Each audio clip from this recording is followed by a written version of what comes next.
Okay.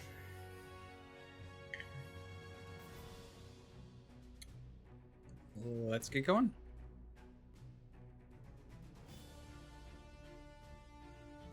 Just dusting off my mouse a bit.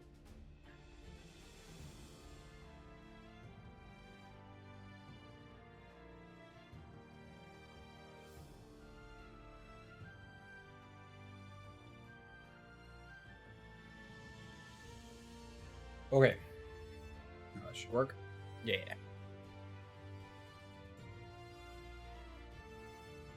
You out.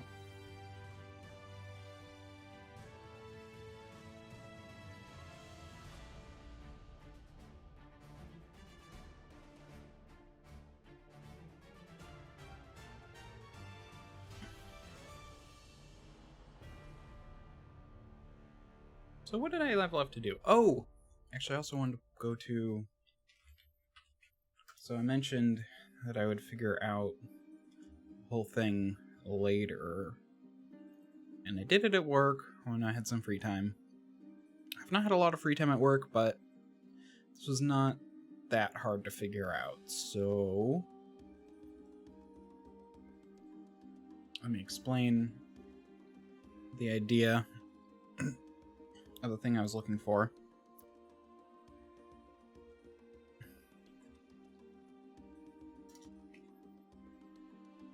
Calculate. Okay.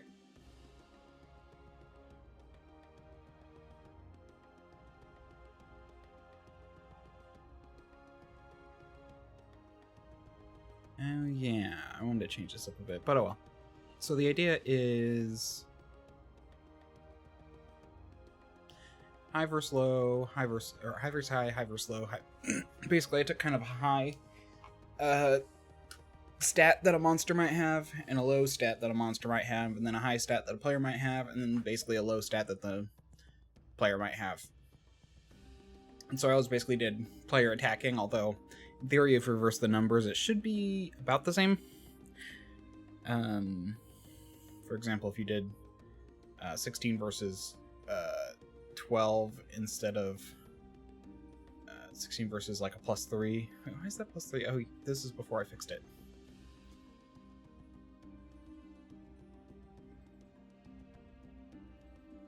Okay.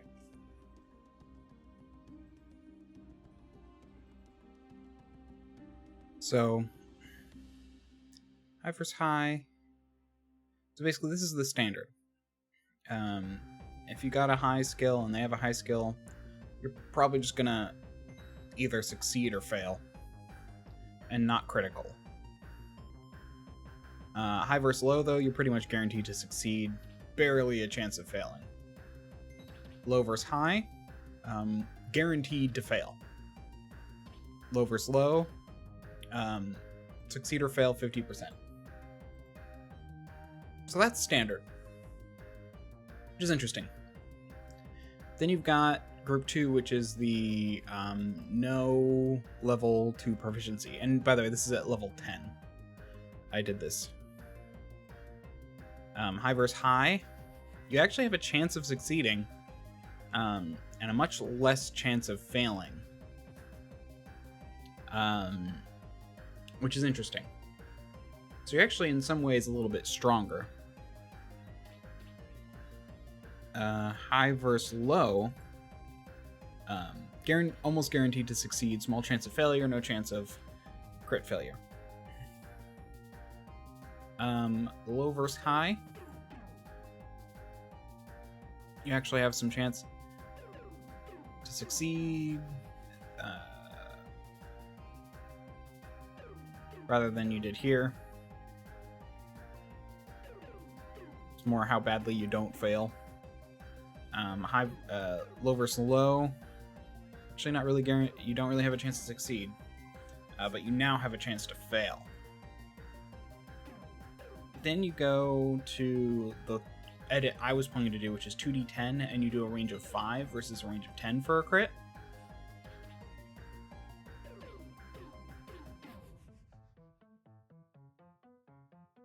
With the idea that, like, you still have like a 5% chance to crit by going 18, 19, 20. So, yeah, you can't see because it's behind me, but you have high versus high. You actually have a chance to succeed. And a chance to crit fail. High versus low, you still don't have a chance to crit fail at that point. Low versus high, you don't have a chance to... It balances out a lot more. And this one, low versus low, you actually have a chance to succeed and fail, but you're still most... What I find weird about this one is you are more likely to fail. Or to crit fail. You're about 50% chance to crit fail, 50% chance to... Well, 45% chance to crit fail, 25 to fail, 25 to succeed, and then 5% to crit succeed. So it's like you have a chance in almost all of these. It's still weird.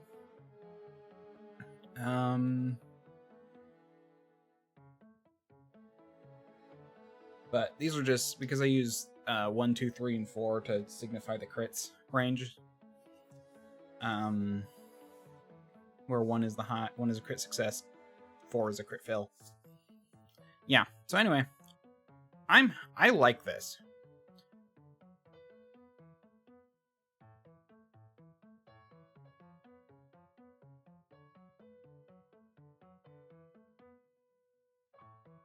It creates more of a curve. And low versus low, obviously, it depends. The thing is, monsters tend to have higher stats, which is what's annoying. That's why it's a plus 12 versus a plus 16, which is like, honestly, not unexpected. Like, monsters can have very low stats, but they generally have higher stats than average, which is... I want to figure this out more. In fact, I created a spreadsheet to look in more into this. Not that one. Actually, where did I put it? Oh, it was part of that sheet. RPGs. Pathfinder.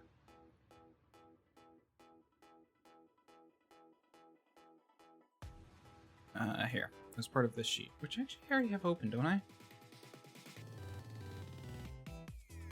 Yeah, here we are. Sheet 5. Yeah, so I was setting up a thing, but I'm not gonna do this on stream. I'm gonna go back to the character.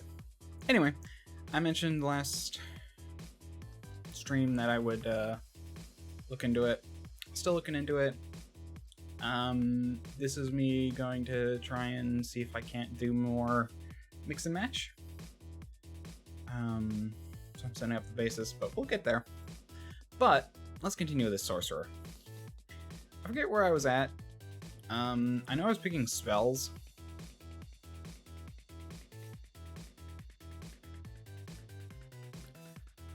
I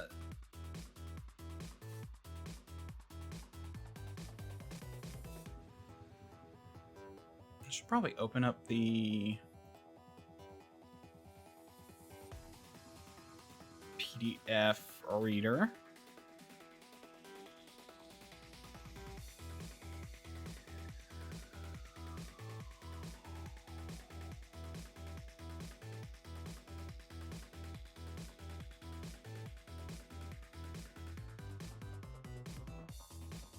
Sorcerer.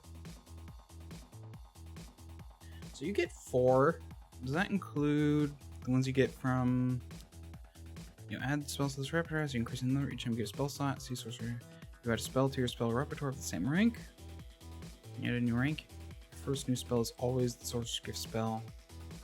But you choose the other spells. Got it. So it does count. So that means I have my 4, and that also is why I got rid of 1. Although I realize I might pick up new cantrip here anyway as a feat, but I'll see. I'll have to see what there is.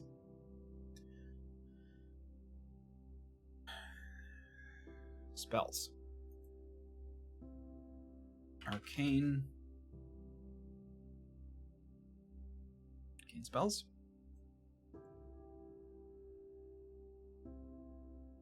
Arcane spells. So we already looked at 1. Mystic Armor, Force Barrage, Breathe Fire. Now we're looking at level 2. And I already gave, yeah, invisibility. Okay.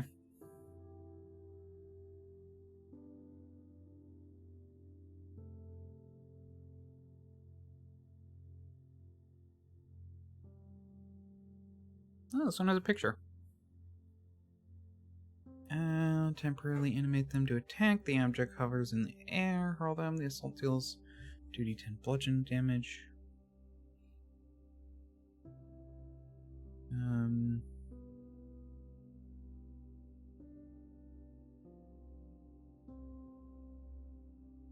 Objects in the area temporarily animate them to attack. The objects hover in the air.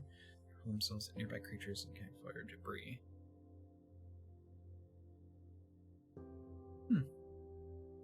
That's not bad.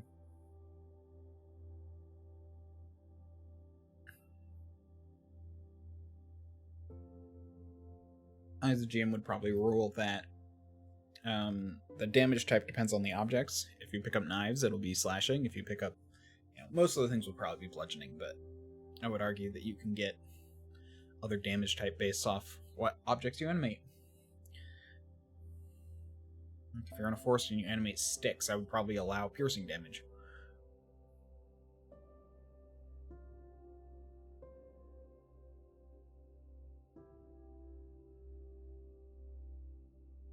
The frick? Belch forth a swarm of magical vermin. You evoke and shape creatures from your own imagination, allowing you to change the appearance of the creatures, typically a mix of centipedes, roaches, wasps, and worms. This doesn't change the effect of the spell.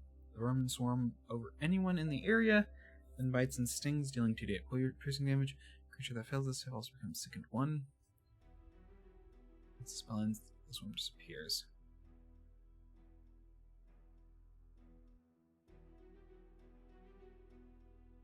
This seems unnecessary in its description.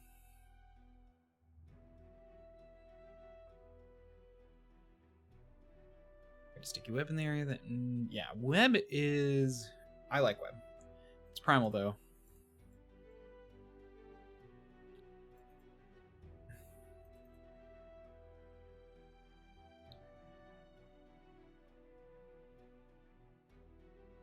Final Sacrifice.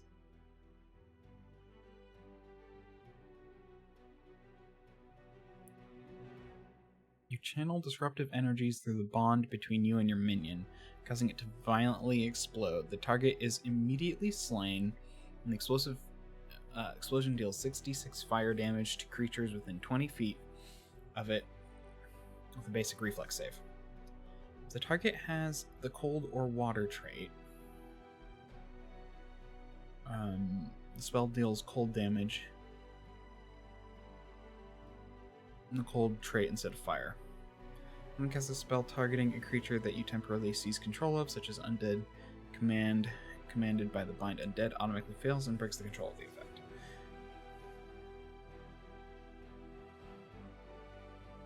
So, you can't do it on things you seize control of. Makes sense.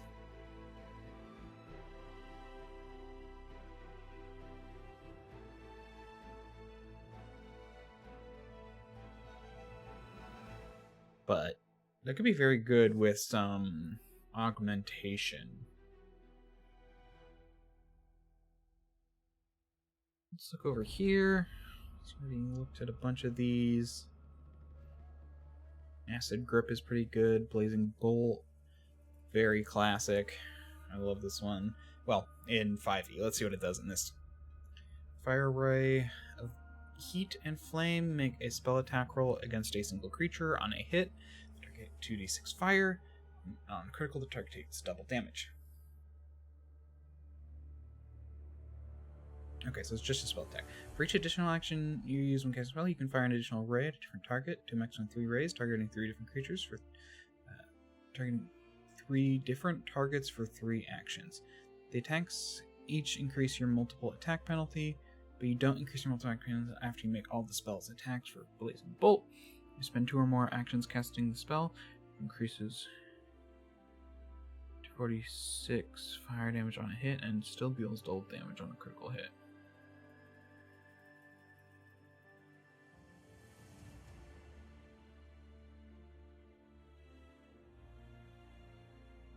Yeah, that's really good.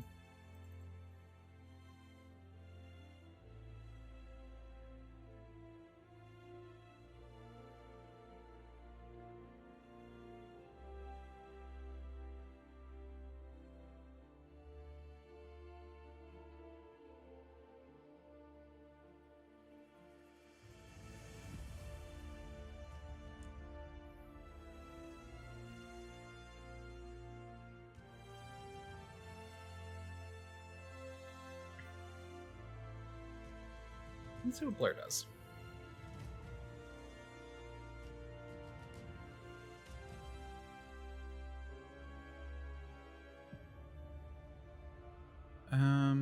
Becomes concealed as the nature of this effect still leaves the target. Obvious threat can't use concealment to hide or sneak. Okay. I think I'm good.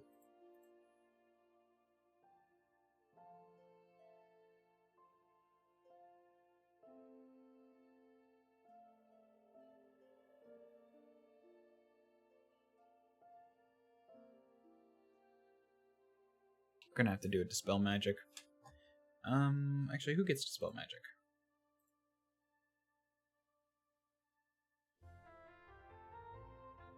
Hello? There we go.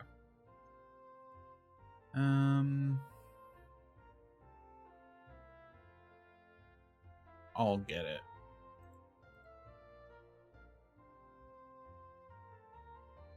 Still good to have.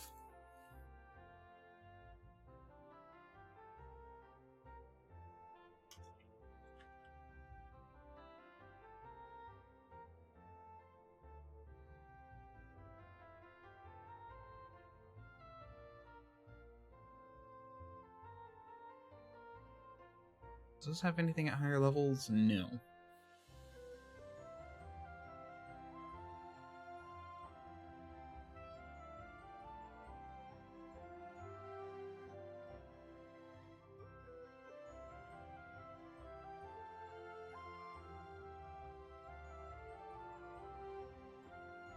This is Eternal Flame. Equivalent. The gemstone with 6 GP or more. Gemstone you touch glows, spreading light. For radius, the spell ends immediately if the gemstone is broken.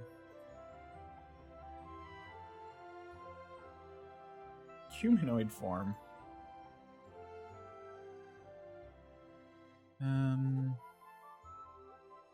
Oh, this is like Alter Self.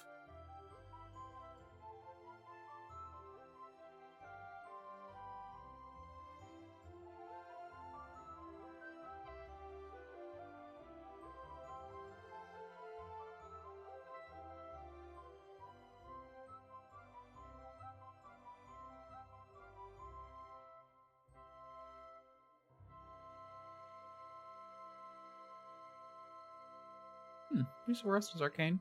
Anyway. I would expect that to be divine only, but maybe a cult.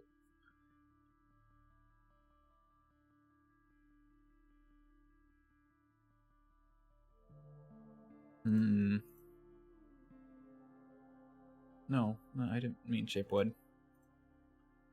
Where was it? See the Unseen. Click on the wrong one. Your gaze pierces illusions and finds invisible creatures and spirits. You can see invisible creatures as though they weren't invisible, although their features are blurred, making them concealed and difficult to identify. You can also see royal creatures like ghosts phase through an object from within 10 feet of an object's surface as blurry shapes seen through those objects. Subtler clues also grant you a +2 status bonus to checks you make to disbelieve illusions. Honestly, I like this one.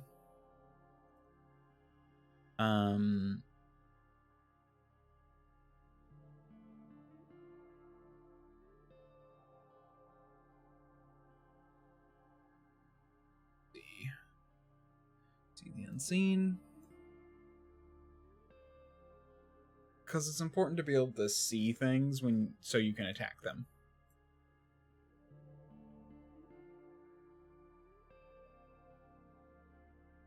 Oh, I don't think I looked here. Oh yeah, I did. I decided not to make them a minion caster. Then something like Final Sacrifice would be good.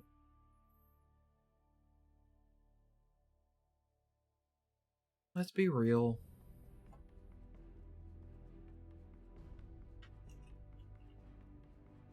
You can't go wrong with a fireball. I only get one more because I'm making them at level 5. They already have haste. Lightning bolt.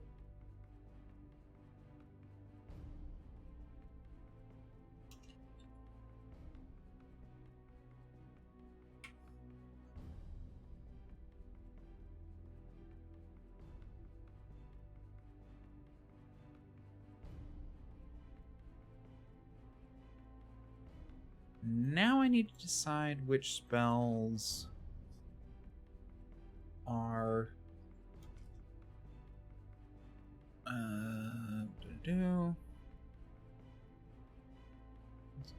when you cast spells from your spell slots that either deals damage or restores damage against us equal to your spell's rank. Yeah. Signature spells at level 3. Your innate power allows you to cast some of your spells more flexibly. For each spell rank you have access to, choose one spell of that rank to be a signature spell. You don't need to learn heightened versions of the signature spell separately. Instead, you can heighten the spells freely.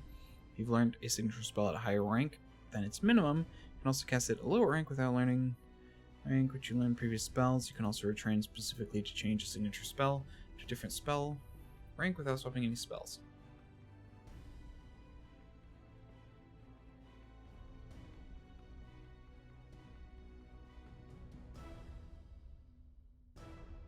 Also retrain specifically to change a signature spell to a different spell of that rank without swapping any spells.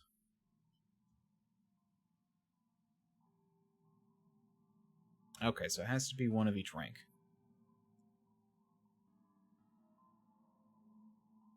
So I'll probably do Blazing Bolt. I don't think Mystic Armor has any heightened. It does, but it's not worth it.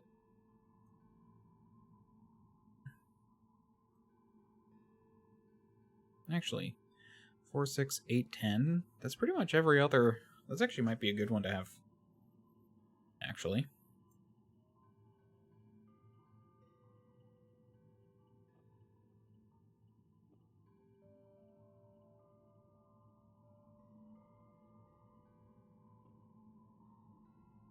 You're gonna put some add bonus to saving throw.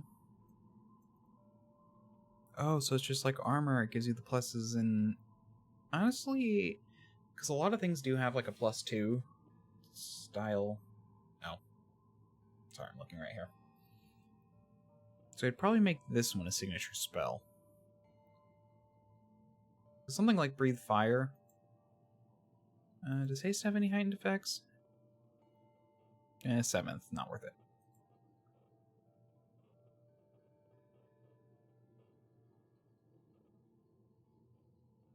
Yeah, things that are only heightened like once, not really worth it.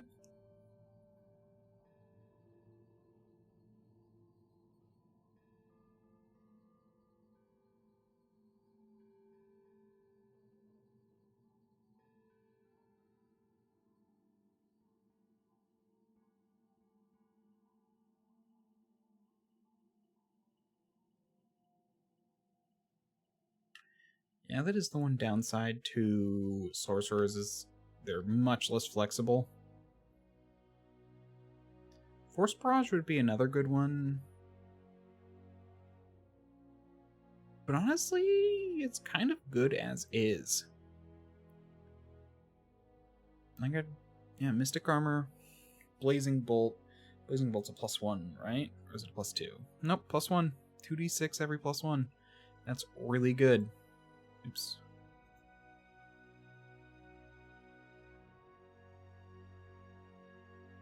Dispel Magic does not have heightened effects.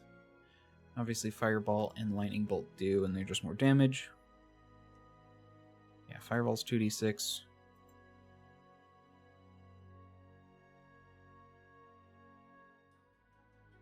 Honestly, I'd probably rather do Lightning Bolt.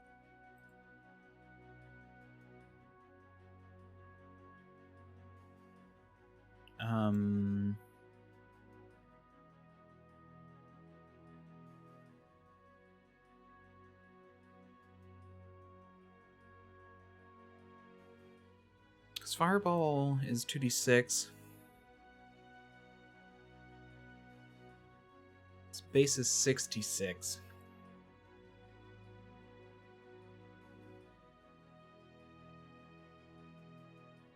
The other one starts at 4012, right? Which is kind of like, not quite, but kind of like 8d6. So it's taking a little bit better. Yeah, I'll do Lightning Bolt. Signature spell. So let me... No, Mystic Armor is just better to get at higher ranks, because you always just want to cast it at its max rank. If anything, I should be putting Mystic Armor up here as a level 3. That was Breathe Fire. It's a cone, right? +1, 2d6.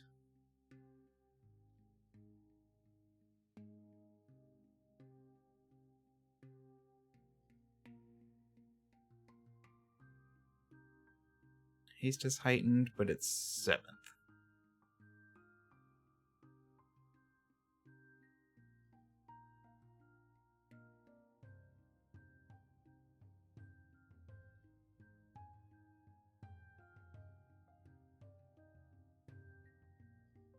I don't use it as strike or stride.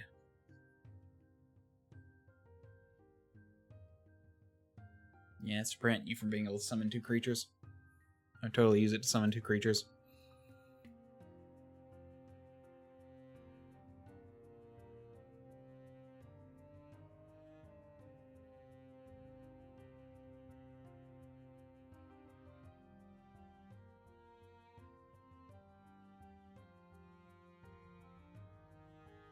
Oops.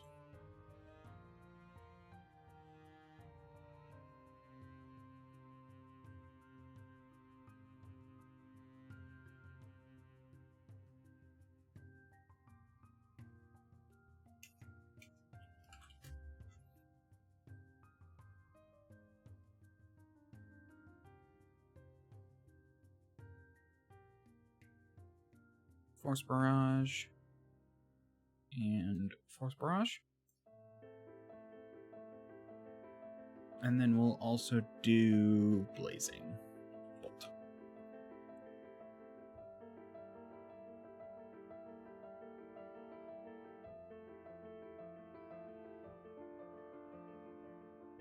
And I'd probably retrain Mystic Armor to like level 4 when you get 4th level spells.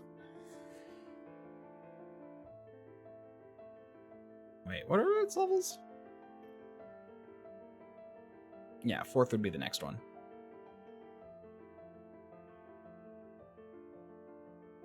And that's why I'm like, you know what? It's not really worth it. Because you don't want to be flexible with it. It's the kind of thing you cast and then you deal with.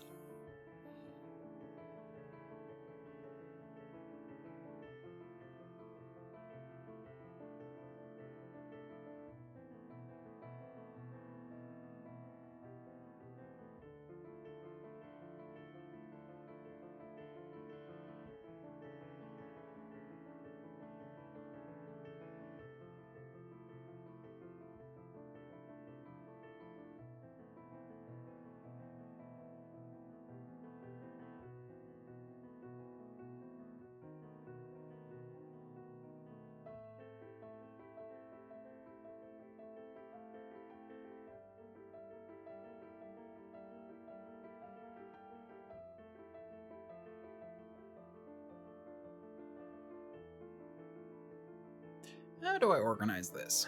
We'll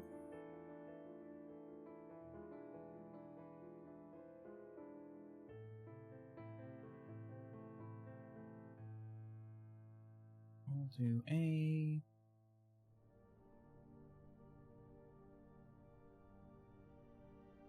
B, C. Oh, wait, Breathe Fire. C D E F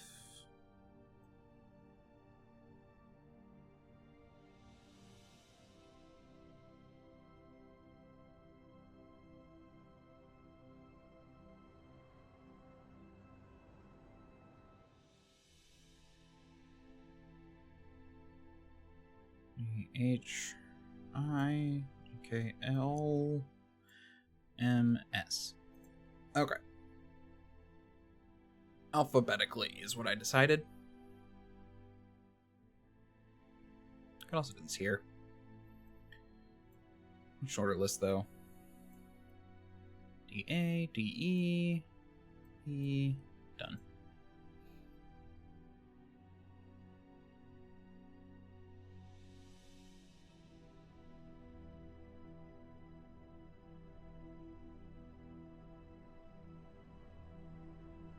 Oh yeah, Blazing Bolt basically needs to have even more versions.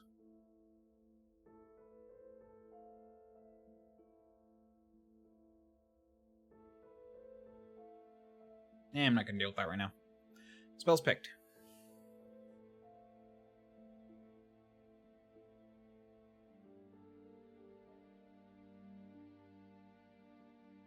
Did I do the feat?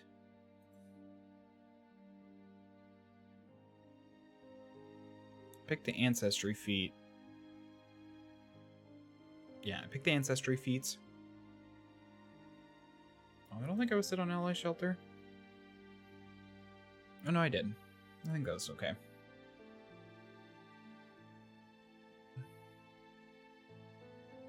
Experience tracker was... yeah, what I got from the bounty hunter. So let's look at feats. I get 2 and 4, a skill feat for 2 and 4, and then a general feat for 3. And then I get some sorcerer feats. Let's look at the sorcerer feats first, actually. So I get 1, level 1, level 2.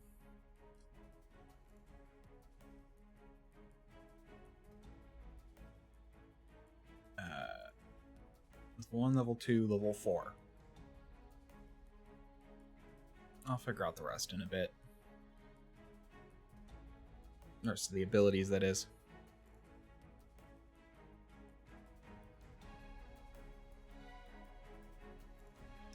Creature targets you with a spell of the same tradition as your bloodline. The magic in your blood surges in response to a spell. You generate a blood magic effect you know, even if you are already under the effect of blood magic. Target must be either you or the creature that triggered the blood rising. The blood magic effect grants you a bonus to AC or the appropriate saving throw. That bonus applies against the triggering spell. If the effect has a duration, it instead lasts at the beginning of your next turn. Special, this feat has the trait corresponding to the tradition of your bloodline.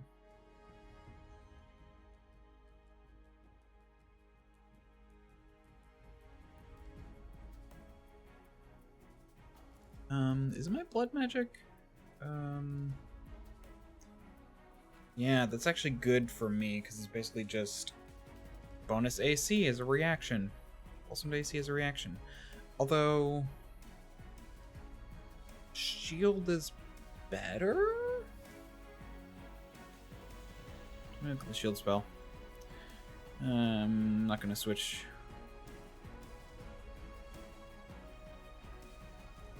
+1 to AC as a reaction, right? Although I'm not sure...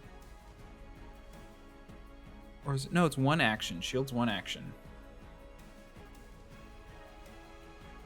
Okay, what kind of AC does this give? Status. I'm pretty sure shield is a shield bonus. Circumstance bonus. Close enough.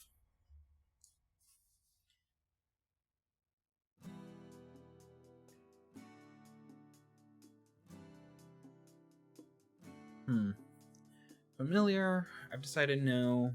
I definitely think a pet sorcerer would be fun, especially under my rules, where I would allow you to, if you make bonds with things, you can summon them. Probably not like summon animal, but maybe if you made like a deal with like a forest spirit of chimps or whatever, or wolves, then you can summon wolves. But the idea is that like you can summon as a single action versus the 3 actions, meaning you can summon more things. If you make a deal with something, that'd be a homebrew rule I have.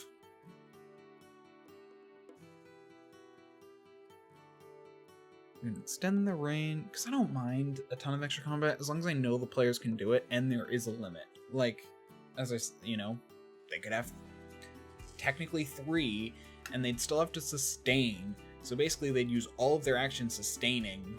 So it's not like it's unbalanced, it just basically doubles their actions. And then they're also a sitting duck.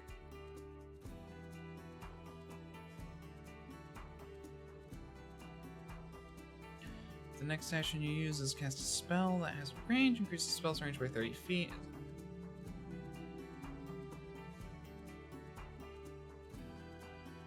Stupid cars.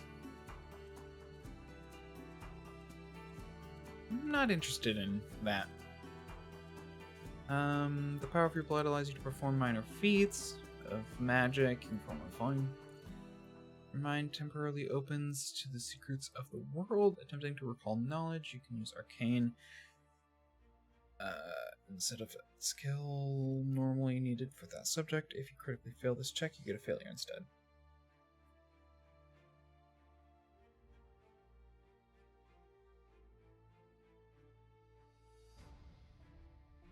Attempt to recall knowledge, you can use arcana.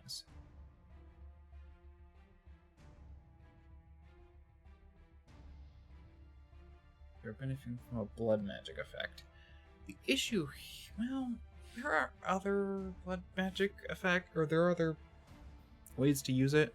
I don't think this one works for my certain thing.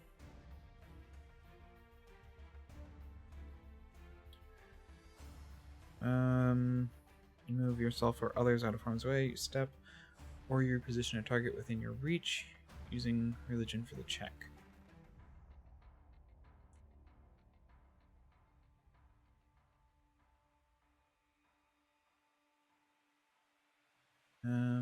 East of it.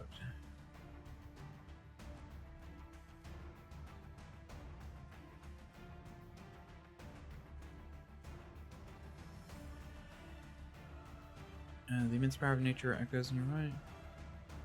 Yeah, none of those really work for me.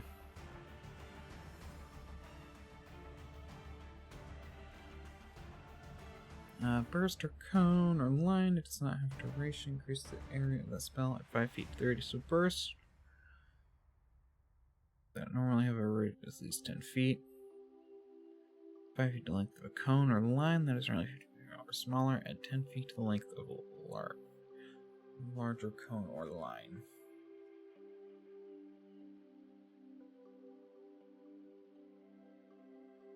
Not bad, honestly. I'm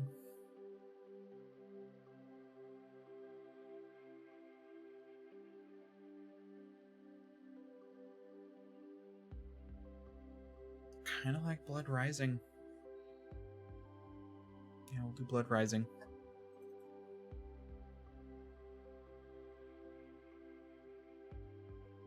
Nope.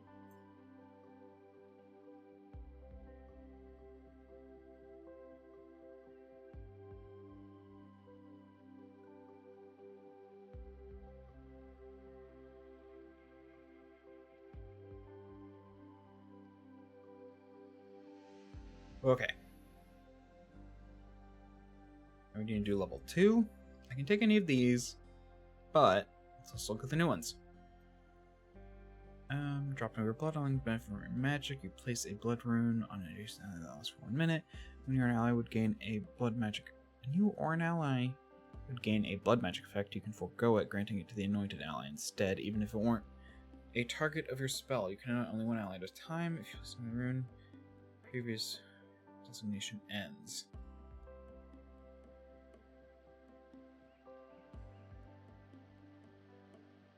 Yeah, adjacent. So you do have to touch. Bleed out. Your most recent action was to cast a non-cantrip spell that granted you a blood magic effect. Do you get a blood magic effect again? I need to double check this.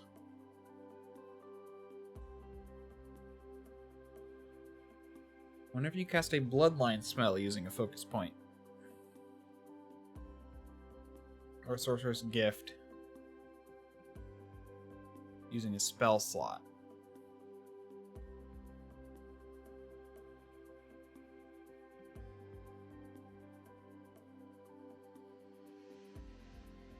okay, yeah, so like shield wouldn't work, but like if I knew something was coming,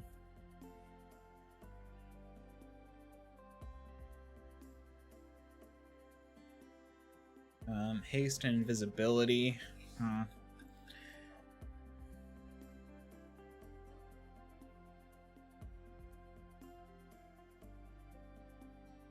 mean, there are better ones. Fly.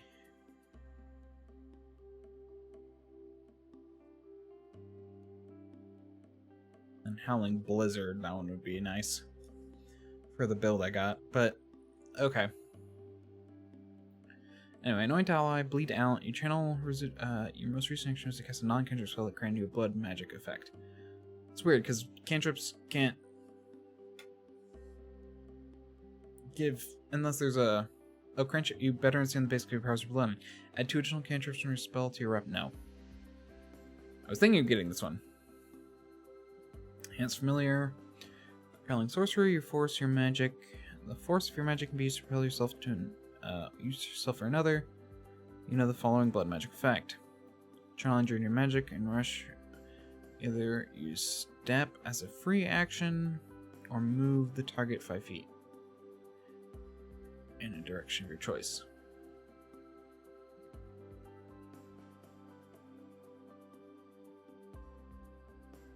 Is there anything that lets you can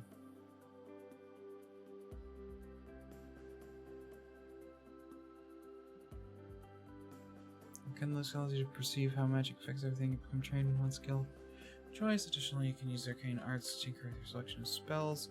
During the progression, you can choose one spell in your spell repertoire to be a signature spell that day. You can use the lunge action to add more arcane spells to the list.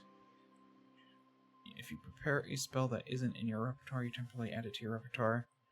The spell rank of your choice instead of making... Okay. So you can either turn a spell into a signature spell, or you can add a new spell. That's actually really good.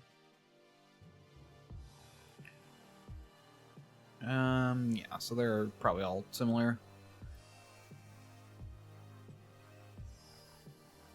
Initial spell slot of your highest rank, which you can use to cast, yeah. Is there anything that gives you the ability to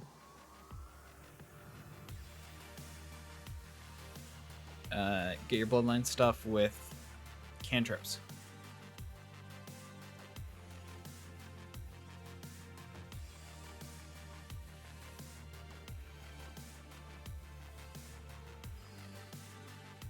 I'm just curious if that's a thing now.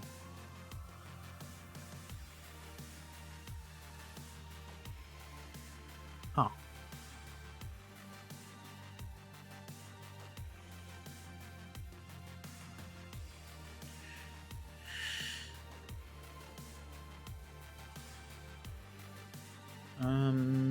Like energy.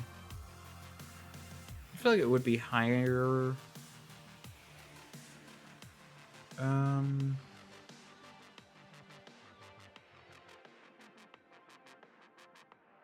Pretty good. Bloodline focus.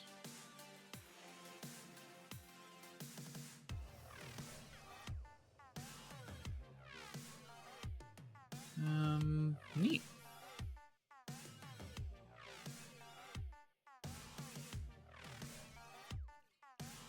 magic sense, transforming trickery. Also not like reading it super carefully. I am a bit tired. I'm going 40. Yeah, still got some time.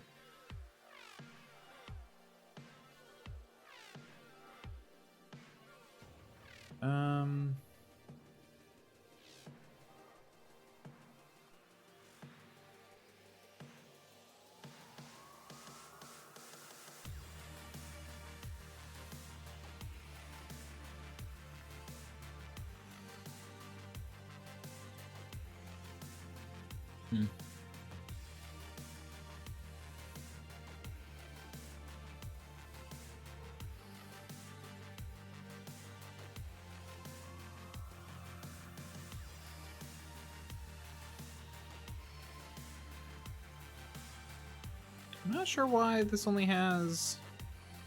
Well, of course it just doesn't want to, like, list all the spells, but...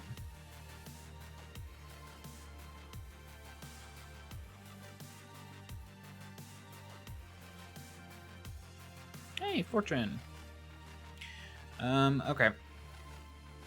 Did I pick one? I don't think I did. Rolling Sorcery is fun.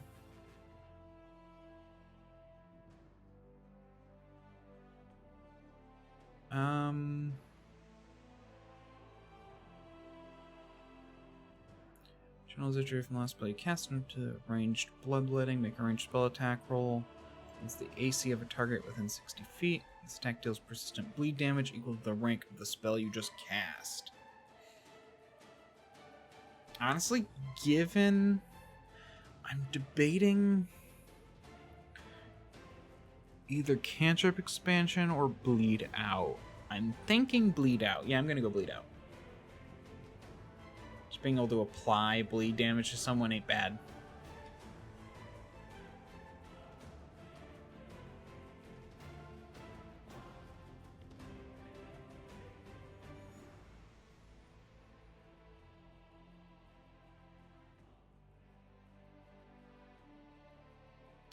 Okay. I'm thinking Arcane Evolution. Because it's kind of nice. I can add different signature spells. But once per turn, Mr. Stand action was to cast a non-cantrip spell. You siphon spell energy into one weapon you're wielding or into one of your unarmed attacks, such as a fist, until the end of your turn. The weapon or unarmed attack deals an extra 1d6 force damage and gains trace your blow in magical condition if it didn't have it already. If the spell dealt a different damage type of damage, strike deals the type of damage instead, or one type of your choice. The spell could deal multiple types. Okay, I'm gonna say no to that. Split shot. You fragment a ranged spell. If your next action is to cast a spell without a duration that requires an attack roll against a single target, you can choose a second target within range. You roll a single attack roll and compare the results of the AC of both targets. This counts as one attack for your multiple attack penalty.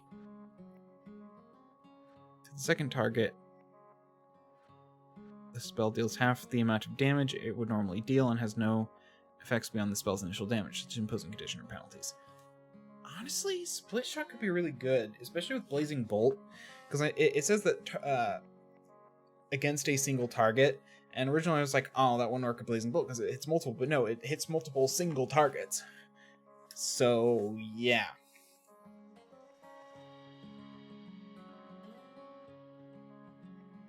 Arcane Evolution is really flexible. I'm not a big fan of things that make you choose like ahead of time. There's this real big issue in these games where you have to pick your spells at the beginning of the day when you have no idea what's going to happen. Like most of the time, like in between you don't have time to rest in an adventure. Meaning you can't be like, okay, let's skip this door and come back here after I've rested because we're in a big dungeon. That's pretty rare in 5e Pathfinder modern RPG style of game. Meaning you don't have a lot of time to replace your stuff. So basically, the issue is you have to prep ahead of time, meaning stuff like this becomes kind of pointless. Unless you know something's coming up. Anyway, that's my thought on that. I like it. It's very flexible and allows you to do a lot of stuff. If you know, like, sometimes it's like, oh, we're gonna go and do a heist. I can prepare a different spell, but I'm thinking split shot.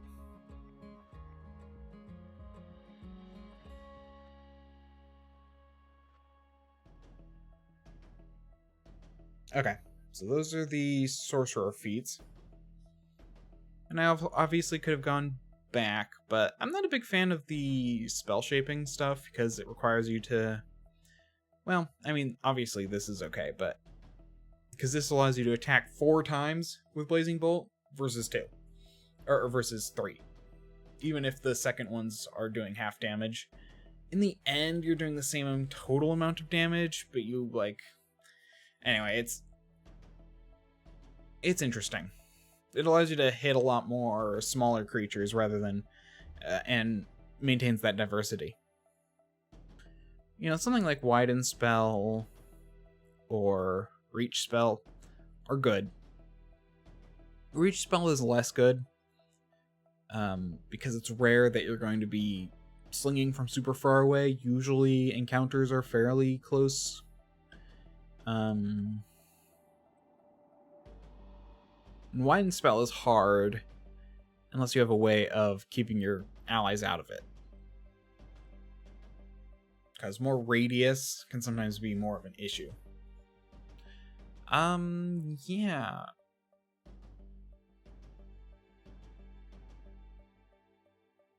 So Ancestry feat, skill increases, signature spell, general feats.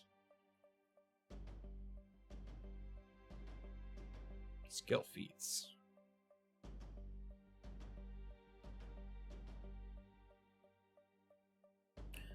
Yeah, I really only had those 3. Well, I guess I also had signature spell, which...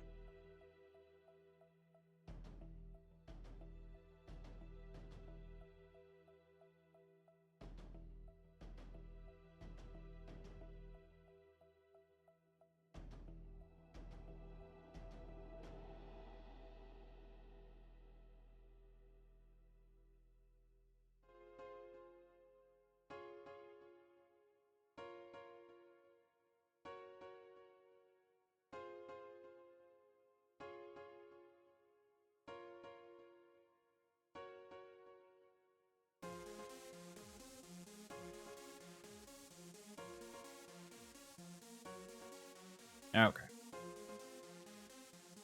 For yours, it's Sorcerer.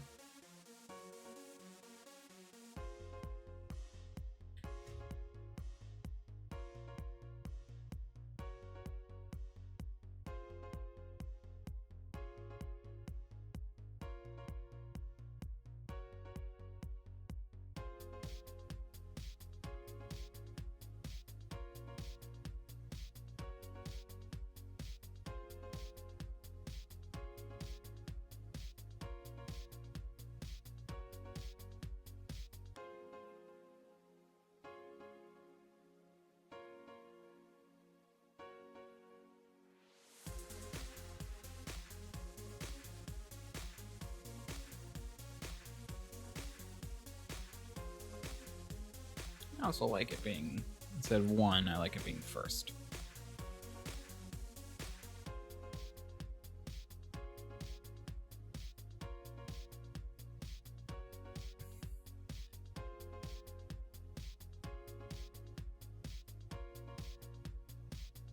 So heritage, so now I just need to do the skill, 2 skill and 1 general feat.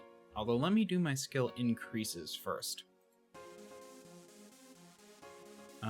I did pick my skills. I get 2 skill increases? Yes.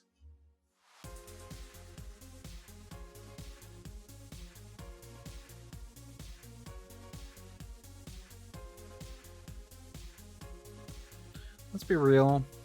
Arcana will go up to expert.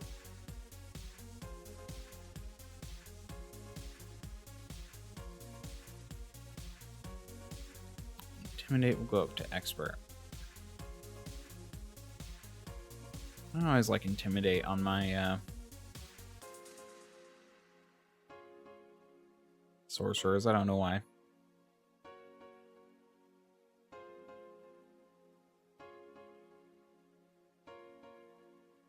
Okay.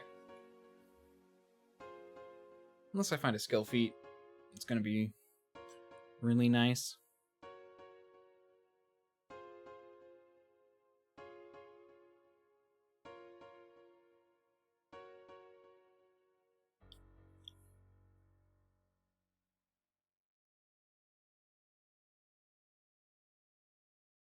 Let's see. Prerequisites, athletics, warfare, Canna. Let's look at assured identification. Wait, do you get a skill feat at level 1? Hold on.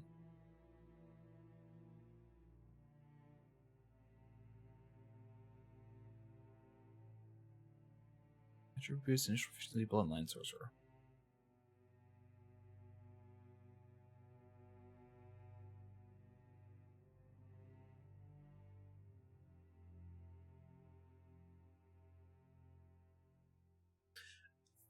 I guess those are ones that can be picked by backgrounds for if you're creating your own. I think that's what that's for.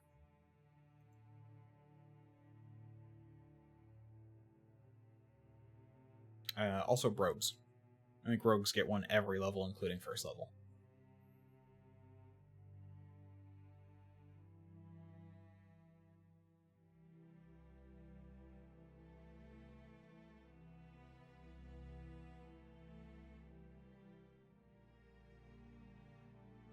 Okay, I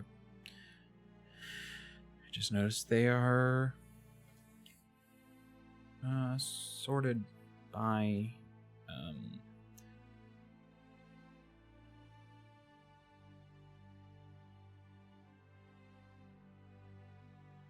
wait, you get your first skill feat at level 3, right?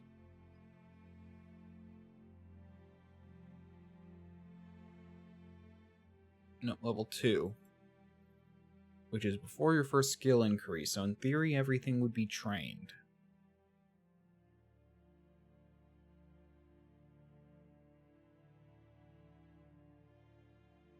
Meaning I can't get assured identification at level 3, but I can at level 5. No, level 2, but I can at level 4.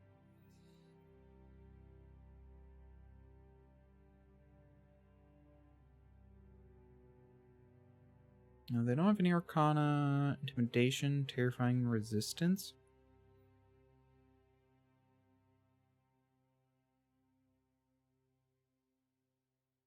Okay, let's look at the core as well. It's probably going to be more useful.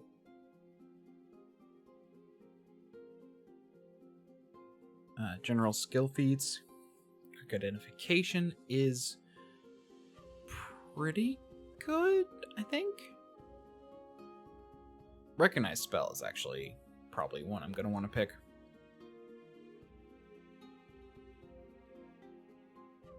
I should probably go and pick over here. It's reaction. Creature within line of sight, a cast spell that you don't have prepared or is in your spell repertoire.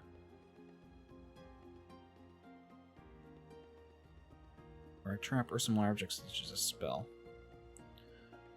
You must be aware of the casting. If you're trained in the appropriate skill for the spell's tradition, it's a common spell of second rank or lower. You automatically identify it. You still roll to attempt to get a critical success, but you can't get worse results than a success. The highest rank of the spell you automatically identify increases to 4 if you're an expert, 6 if you're a master, and 10 if you're legendary. The GM rolls a secret arcana. Corresponds to the tradition. The spell being cast if you're not trained in the skill, you can't get a result better than a failure.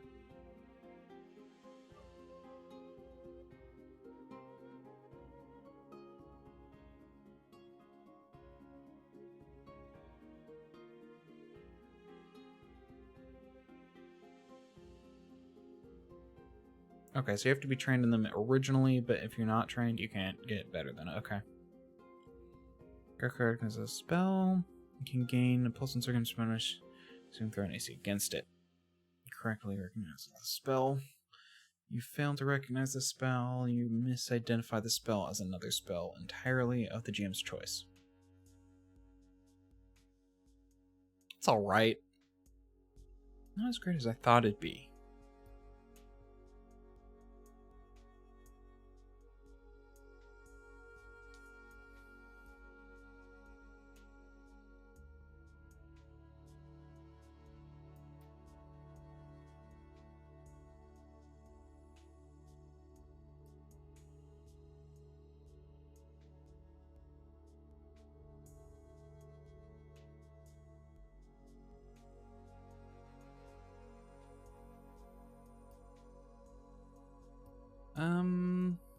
Nope. Strength is not +3. I'm not an expert at level 2. Again, some of this stuff is only like a rogue can get. Do bards get a lot of skills? Or not? Skill increase, skill feat, skill increase. No, they're normal. I'd expect them to get at least a little more. That's annoying.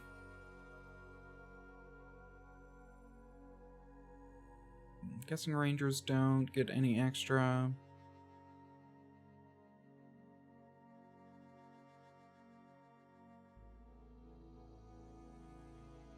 I doubt witches do, but I just don't know enough about them. Yeah, no. Wizards almost certainly do not.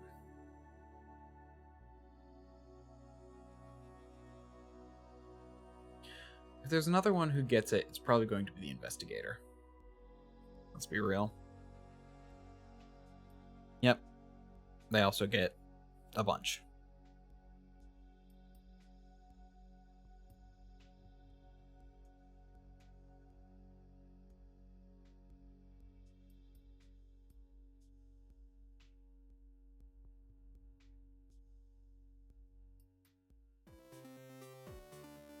Do orcs get skill feat every level? Or just skill increase? So they get a skill feat and a skill increase every level. Investigators just get a skill increase every level. Still not bad.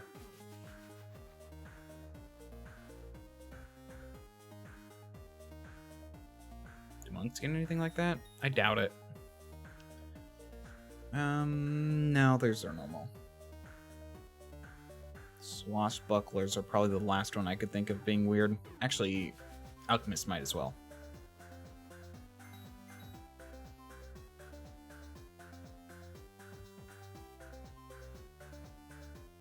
Yeah, they're normal.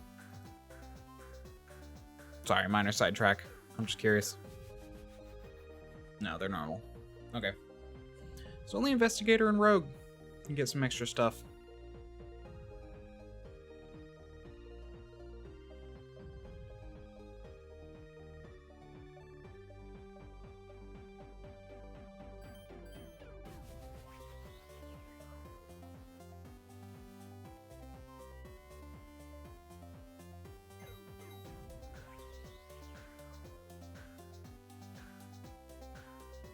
Arcane Sense is actually a pretty good idea. Hold on.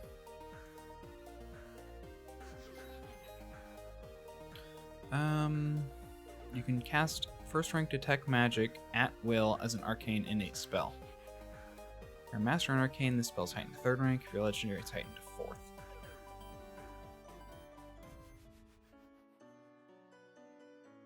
At will just means you can do it as much as you want, but it's already a cantrip. Basically, I could do this to fill up, to save a cantrip slot if I want.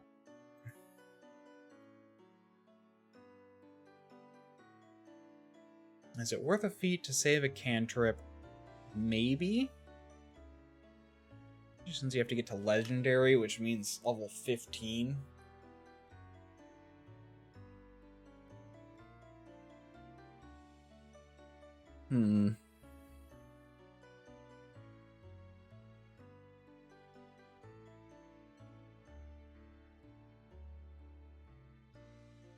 What was the other one I got? I mean, I can still get some other thing as well that I'm just trained in. I think I did acrobatics.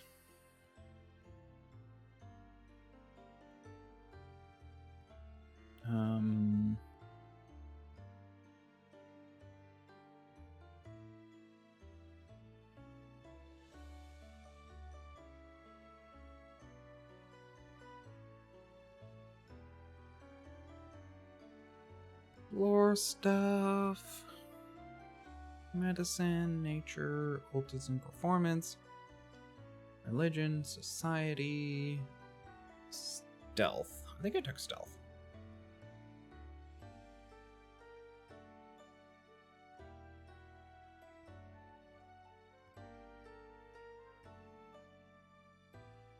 Yeah, I did. Survival, so stealth, society, intimidate, crafting, arcana, and acrobatics. Why did I pick crafting?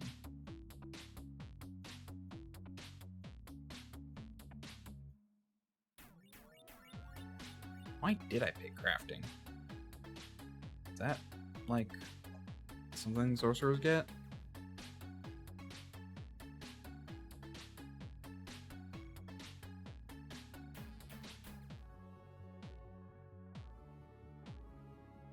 Bloodlines. Was it based off dragon? Oh no, intimidation. So why did I pick crafting? Yeah, I'm gonna change that. Doesn't seem like the sorcerer I'm building.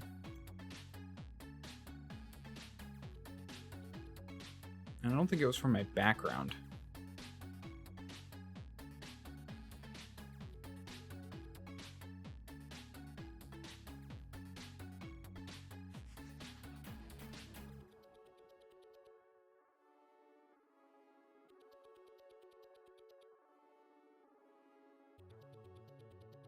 I thought this would be faster, which is why I didn't. In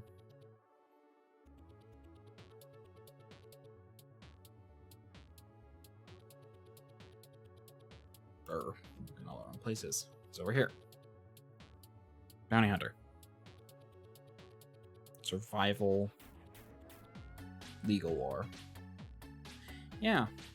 I don't know why I picked crafting. Honestly, it's much better. Something like deception or diplomacy. It's a charisma character. Is thievery charisma? No, it's dexterity. Let's also do stealth, which will always be like one behind.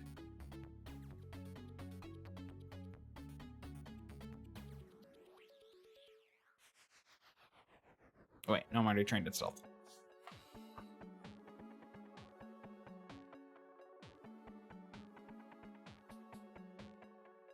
Honestly, I think diplomacy. I like the idea of a diplomatic kobold rather than a...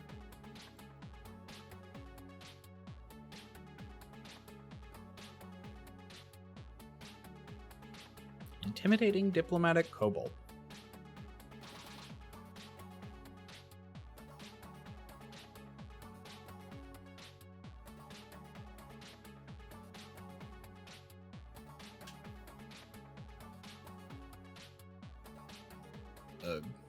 I should start getting to bed. I'm getting real tired.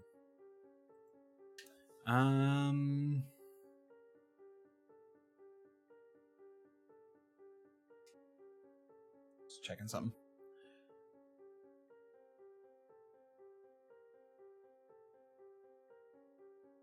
Oh, you can. Basically just trade a skill feat for a skill if you want. But only to get trained.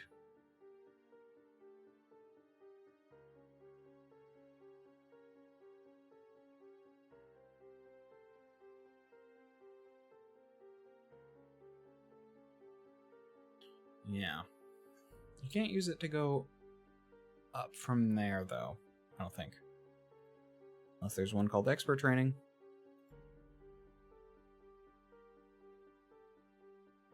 Personally, I would probably say you can get up to expert through this, but I guess not.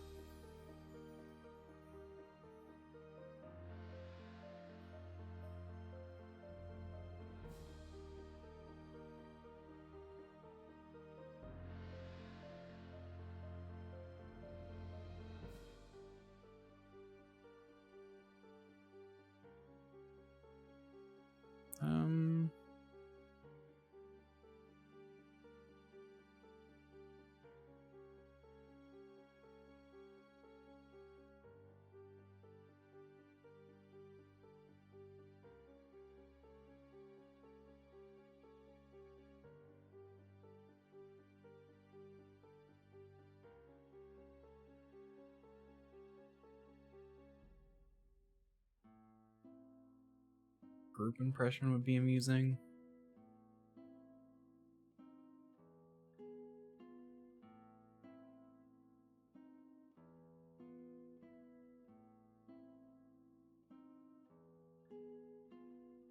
Yeah, group impression I think is what I'm gonna go for. I have to pick some stuff. They got such a group coercion.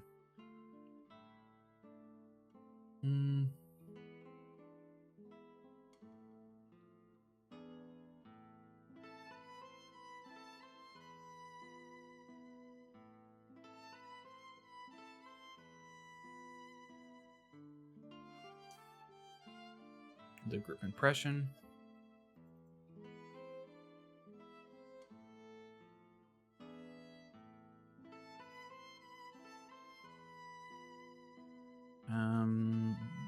Skill feat.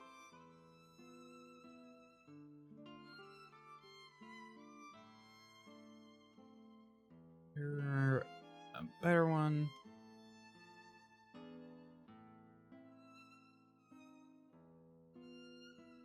Honestly, Arcane Sense is pretty good. Did this have... What did this have for... Arcana? Oh yeah, this one didn't have anything for Arcana.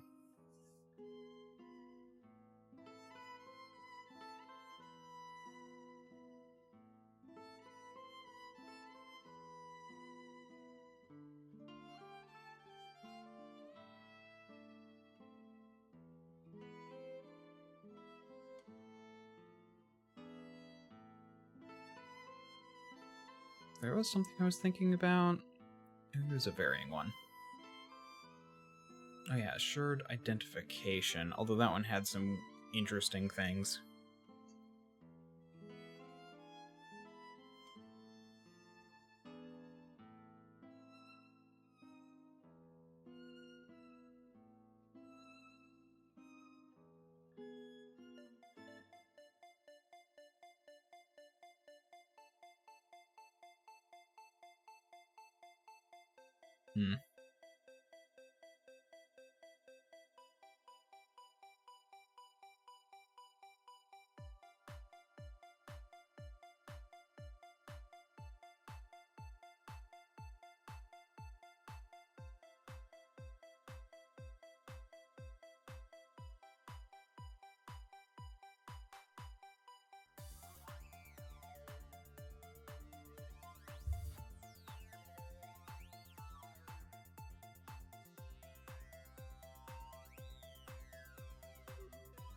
How does Glad Hand go?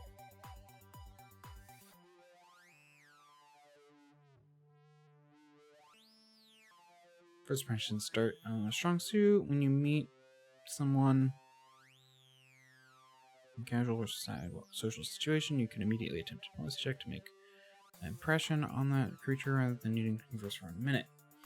If you fail, you can engage in 1 minute attempt on your check. And then accepting the failure, all critical failure result.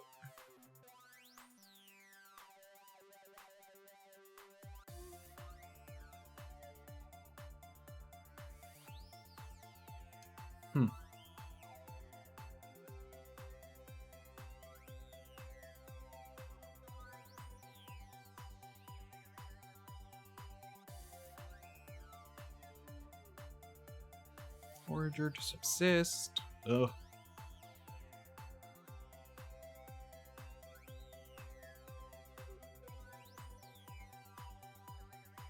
Honestly, automatic knowledge seems like a really good option.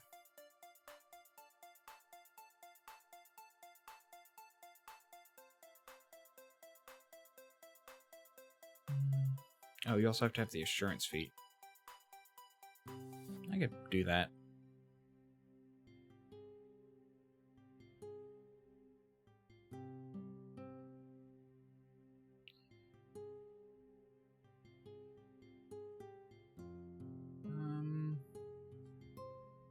Honestly, yeah, I'll do assurance.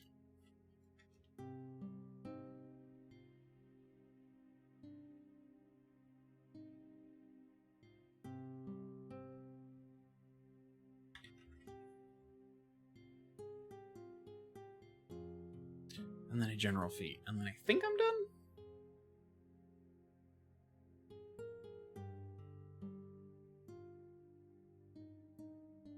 Which I can do as some skill feats. The general skill feats, I think.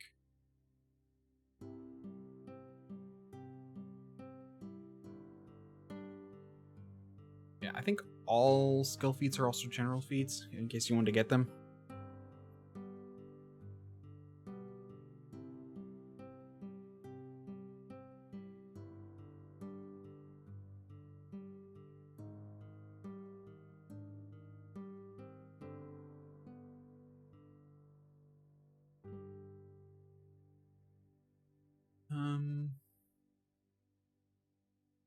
Toughness.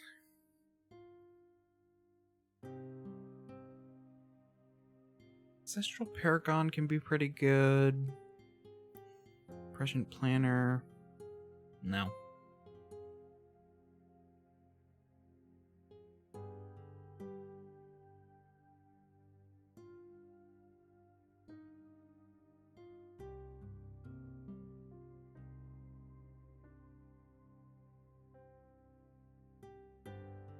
Those yet.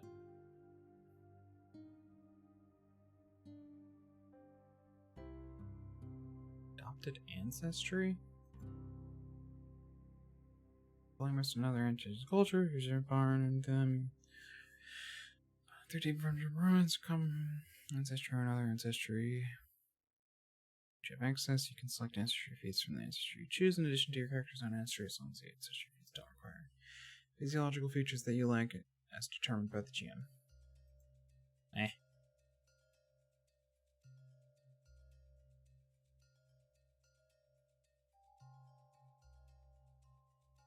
Canny Acumen. That one seems kind of good.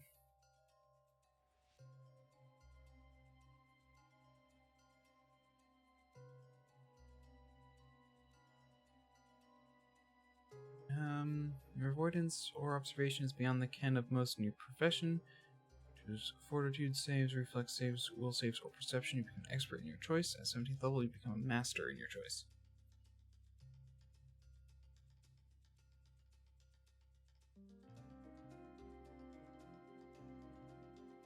That's actually good, because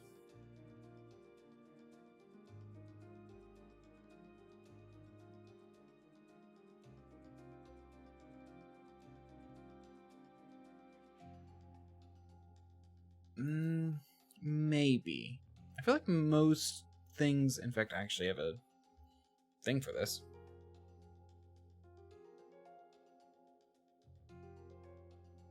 Yeah, everyone becomes an expert in, at least an expert in saving throws. With that being said, Sorcerer only becomes an expert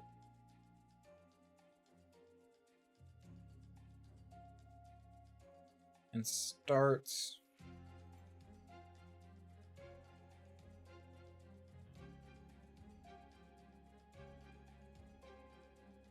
Sorcerer. Here it is. Fortitude, 1 and then 5.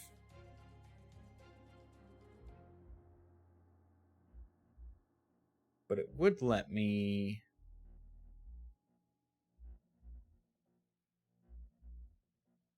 '17th level become master.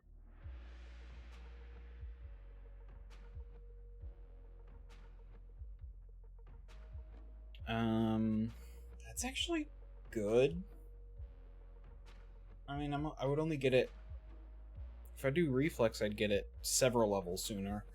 But given my character's poor fortitude...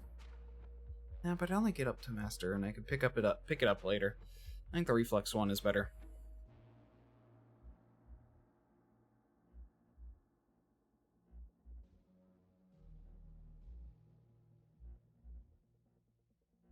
Let's do Canny Acumen.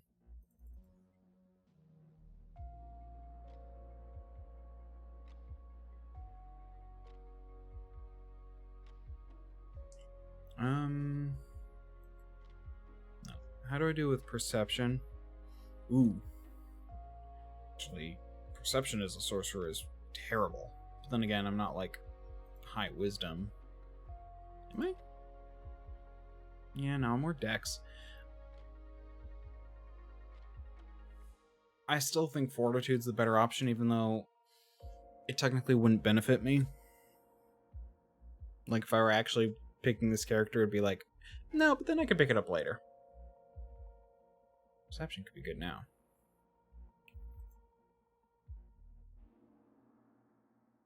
Which does remind me, I do become an expert at level 6, or at level 5.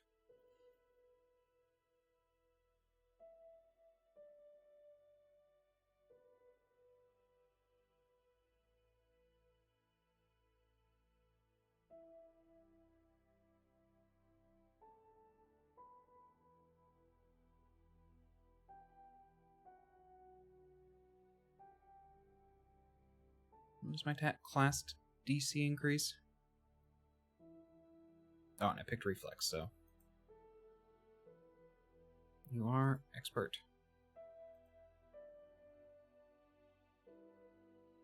Honestly, getting Canny Acumen twice means you'll have Master in 3. Or means, like, I would have Master in 3. Although, you use Perception for Initiative. And Initiative can be really good for casters. You know what? Yeah. Perception instead of Reflex.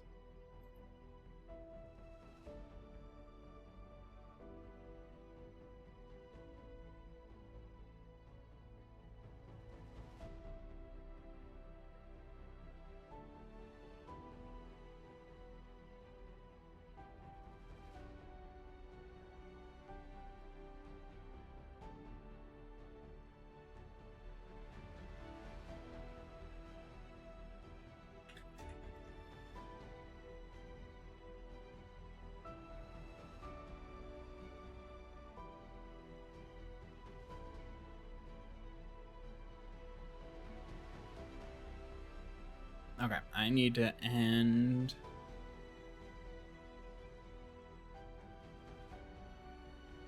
So...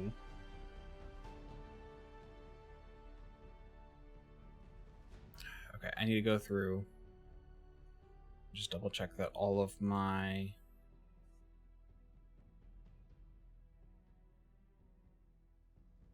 Yellow General, Signature Spell, Skill Increase, History Feat. Okay, you don't... Yeah. So, and then 5th is Magical Fortitude.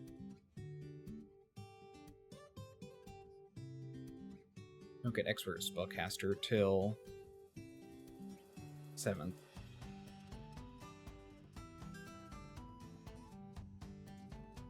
Really? I thought I started Expert. Nope, just trained.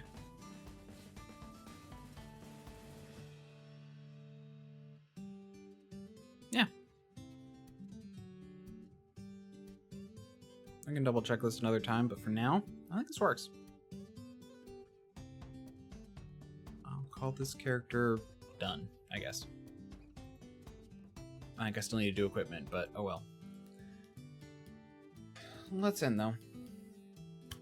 Thank you all very much for watching. If you liked, you can follow. If you really liked, you can subscribe. If you're doing more convincing, I'll be here Friday. Tomorrow, I'll be on the Trakovan Empires channel for the Crimson Queen, which is a live play Pathfinder 1E game. Let me do a perhaps you should put that in the description. Anyway,